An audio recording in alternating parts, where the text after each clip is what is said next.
Kila mzazi anapomlea au kuwalea watoto wake hujitoa kwa moyo wake wote. Anahangaika akitafuta riziki na kuhakikisha kwamba watoto wake wanafanikiwa katika maisha yao. Anafanya bidii zote, mvua inyeshe, jua liwake, lakini anahakikisha kwamba watoto wake wanafanikiwa katika maisha. Lakini swali tunajiuliza, je, mzazi anayetekeleza majukumu yake ya kuhakikisha kwamba watoto au familia yake inakuwa vizuri na inafanikiwa, anakuja kuishi maisha gani katika uzee wake, au malipo yake ni nini katika uzee wake? Mara nyingi watu wengi wanakuwa wana misemo mbalimbali wanayozungumza, wanakuwa wana misemo kwamba mzazi anayetekeleza majukumu yake kuhakikisha watoto wake wanapata ustawi, mara nyingi karma yake inakuwa ni nzuri. Wengine wanasema kwamba mara nyingi wale wazazi wanakuwa wanapata malezi mazuri au malipo mema au wanaishi vizuri katika uzee wao.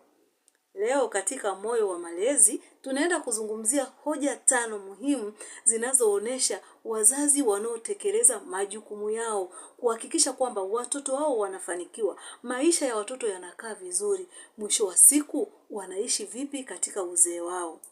Mimi ninaitwa Muhere Madam. Kama bado haujasubscribe kwenye chaneli yetu ya Moyo wa Malezi, karibu ufanye hivyo sasa hivi, kwa sababu tunakuletea maarifa sahihi kabisa kwa ajili ya familia yako na kwa ajili ya jamii nzima. Ukihitaji, kwa mfano unataka kutupigia simu au una jambo lako unataka tukushauri, unaweza ukatupigia simu au ukatuandikia ujumbe kwa namba 0754579224. Karibu na tuanze. Hoja ya kwanza, watoto hujifunza kwa mfano wa wazazi wao. Mara nyingi wazazi ambao wamewalea watoto kwa upendo, kwa kuwasaidia, kwa kuhakikisha, yani wanajitoa mpaka watoto wanatoka katika maisha. Watoto wanapokuwa watu wazima na wameshakuwa na maisha yao, wanarudisha ule upendo ambao wazazi waliwapa. Wanarudisha ule upendo kwa wazazi, wanaanza kuwalea nao wale wazee kwa upendo kama wao walivyokuwa wanawalea watoto. Watoto wanajifunza kwa kuona kabisa hivi, na wanajifunza kwa vitendo, sio maneno ya kuambiwa. Kwa hiyo wazazi wanapotoa upendo, wanapojitoa kwa watoto, wanapowajali, wanapowasaidia, wanapokuja kuzeeka, vile vile yale waliokuwa wanayatenda kwa watoto wao, na ndio na wao yanakuja kuwarudia. Watoto wanakuwa wamejifunza, wanakuwa wameona, wanakuwa wanakifanya kile ambacho wao walikiona. Hivyo wazazi tuhakikishe kwamba tunawapenda watoto, tunawajali, tunawahudumia, tunahakikisha watoto wanafika kwenye hatima yao. Watoto wanatimiza ndoto yao, ili na sisi kesho basi uzee wetu unakuwa ni uzee wenye baraka, uzee wenye karma nzuri, uzee wenye neema. Hoja ya pili, uhusiano imara hujengwa tangu utotoni. Mara nyingi watoto ambao wamekuwa wanahusiana vizuri na wazazi, yani wazazi wamekuwa na uhusiano mzuri na watoto wao tangu wakiwa wadogo, wanawalea, wanawatunza, wanawatimizia mahitaji, wanakuwa karibu nao kihisia. Mtoto anakuwa amekwazwa hivi, mzazi yuko pale kumsaidia, mzazi yuko pale kumlea, mzazi yuko pale kumshauri. Hivyo hivyo hata wale wazee wanapokuja kuwa sasa wameshakuwa watu wazima, wamezeeka, ule uhusiano wa kihisia na watoto pia unakuwepo, ukaribu unakuwepo, mawasiliano yanakuwepo ya mara kwa mara, na hata kuishi pamoja na watoto wakati mwingine inakuwa ni rahisi sana, kwa sababu hata wao waliishi na wale watoto kwa kuwapenda na kuwatunza. Tofauti na mzazi ambaye amekuwa yeye anakaa mbali na watoto wake, hawatunzi, hawajali, hawaangalii, na wanapokuja kuwa wamezeeka anakuwa anahitaji atunzwe, anakuta mtoto hana yale mazoea ya kukaa na mzazi, ule upendo wa karibu, zile hisia na mzazi zinakuwa hazipo.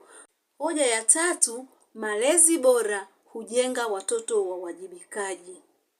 Wazazi ambao mara nyingi wanawafundisha watoto wao malezi bora, wanawafundisha watoto wao uwajibikaji, kuwajali watu wengine, kuwapenda watu wengine, kusaidia watu wengine, hao watoto pia wanakuja kukua hivyo hivyo, baadaye wanakuja kuanza kusaidia wazazi, kwa sababu walifundishwa kuwajibika, walifundishwa upendo, walifundishwa kuwajali watu wengine. Mzazi kama unamfundisha mtoto wako kuwapenda watu wengine, kuwajali, kuwahudumia, kuwasaidia watu wanapokuwa wana shida mbalimbali, wanaweza kuwasaidia kwenye yale mambo ambayo ya msingi ambayo wana uwezo nayo. Vile vile watakuja kufanya hivyo hivyo kwenu ninyi wazazi, kwa sababu mliwafundisha hivyo vitu, mliwafundisha uwajibikaji. Kwa hiyo watawajibika, wataleta pesa, wataleta kipato, na pia watakuwa na upendo, watakuwa na huruma, kwa sababu tayari hivyo vitu ni vitu ambavyo mliwafundisha, kuwahurumia watu wengine, sio kuwa wakatili. Lakini pia unapomfundisha mtoto vitu ambavyo ni ndivyo sivyo, hivyo vinakuja vinakuja kwako, anakuja anaanza kukufanyia wewe, kwa sababu ulimfundisha hivyo, ulimfundisha kuwa katili, ulimfundisha kutosaidia watu, ulimfundisha kutowajibika. Kwa hiyo tuwafundishe watoto upendo, heshima, uwajibikaji, ili kesho yarudi kwetu. Hoja ya 4, wazazi hupata heshima kutoka kwa watoto na kutoka kwa jamii. Wazazi waliowalea watoto wao vizuri, waliowalea watoto kwa bidii, mara nyingi hawapati heshima kutoka kwa watoto wao peke yao, wanapata pia heshima kutoka kwenye jamii inayowazunguka. Kwa sababu jamii inakuwa inaona kabisa watoto jinsi walivyo na heshima, jinsi walivyo na nidhamu, jinsi wanavyojituma, jinsi walivyo na utii.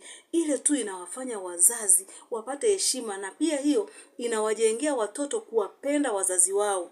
Inawajengea watoto kuwathamini wazazi, inawajengea watoto kuwa karibu na wazazi wao, kwa sababu hivyo ni vitu ambavyo wamepitia katika maisha, ni vitu ambavyo wamekuwa wanafundishwa na hao wazazi wao. Kwa hiyo vile vitu ambavyo wazazi wamewafundisha watoto vinakuwa vinagusa jamii, na pia vinakuwa vinawagusa watoto. Watoto wanakuwa wanajifunza, pia watoto wanaona fahari kuona wazazi wao wakiheshimika na watu wengine kupitia wao. Hiyo inawafanya watoto wajisikie na amani, wajisikie kujiamini, na wawe kabisa ni watoto ambao wanajitambua katika ile jamii. Hoja ya 5 ni amani ya moyo katika uzee. Moja ya zawadi kubwa kabisa katika maisha ya mzee yeyote yule ni amani ya moyo wake. Mzazi ambaye ametimiza wajibu wake kuhakikisha kwamba anawalea, anawatunza watoto wake, japo kuna changamoto, japo kuna matatizo, japo mambo hayajakaa sawa, lakini akajitahidi kuhakikisha kwamba anawatunza watoto wake na kuhakikisha watoto wake ndoto zao zinatimia, anakuwa na amani kabisa. Yaani anakuwa na amani ipitayo amani. Moyo wake unakuwa umetulia kabisa. Yaani anakuwa anamshukuru Mungu kwa kile ambacho anaona watoto wake sasa wako. Kama alijitahidi mpaka watoto wake sasa hivi wanafanya vitu vizuri, wana maisha yao yanaenda, amewajibika, amehakikisha amekaa sehemu ya mzazi, amani ya moyo inatawala. Yaani stress katika uzee wake anakuwa hana. Anakuwa anajisikia amani hata asipopata ule msaada mkubwa kutoka kwa wazazi, lakini yeye ndani ya moyo wake anakuwa anasema asante Mungu. Asante Mungu kwa watoto wangu. Asante Mungu kwa sababu anaona watoto wake wakiishi bila misukosuko. Kwa hiyo mzazi aliyetekeleza majukumu yake, aliyewajibika kwa nafasi yake, anaishi kwa amani sana katika maisha yake yote. Malezi ni mbegu. Nakumbuka kila mbegu unayopanda leo, kesho utavuna matunda.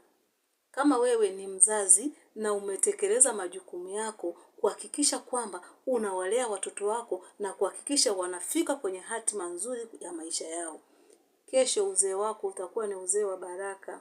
Kesho utaishi maisha ambayo utakuwa ukijishukuru wewe mwenyewe, kwa sababu ulitimiza wajibu wako. Na siku moja utashuhudia hiki kitu ambacho ninakuambia mimi hapa, kwamba kila unachokipanda kwa watoto wako, kesho utakivuna. Utaishi maisha mazuri. Si kwamba changamoto zitakuwa hazipo. Changamoto lazima zitakuwepo, kwa sababu watoto wako pia hawatakuwa 100% kwamba wana uwezo mkubwa sana, lakini kwa ule uwezo ambao walionao utashuhudia matunda. Na kama wewe ni mtoto, kumbuka kwamba wazazi wako walijitoa kwako. Na kama wewe ni mzazi, endelea kuwajibika, endelea kutimiza wajibu wako. Ikiwa video hii imekugusa, basi usiache kushare kwa wazazi wengine, ili nao waweze kujifunza hiki kitu ambacho wewe leo umejifunza. Subscribe kwenye chaneli yetu ya Moyo wa Malezi ili uendelee kuwa mmoja wa familia ya Moyo wa Malezi. Asante sana kwa kutazama video hii. Una uwezo wa kushare, ukacomment pia. Tuambie kwenye comment kwamba wewe kama mzazi umefanya nini kwa watoto wako, au wewe kama mtoto mzazi wako amefanya nini. Asante kwa kutazama. Tukutane tena kwenye video nyingine inayofuata. Asante.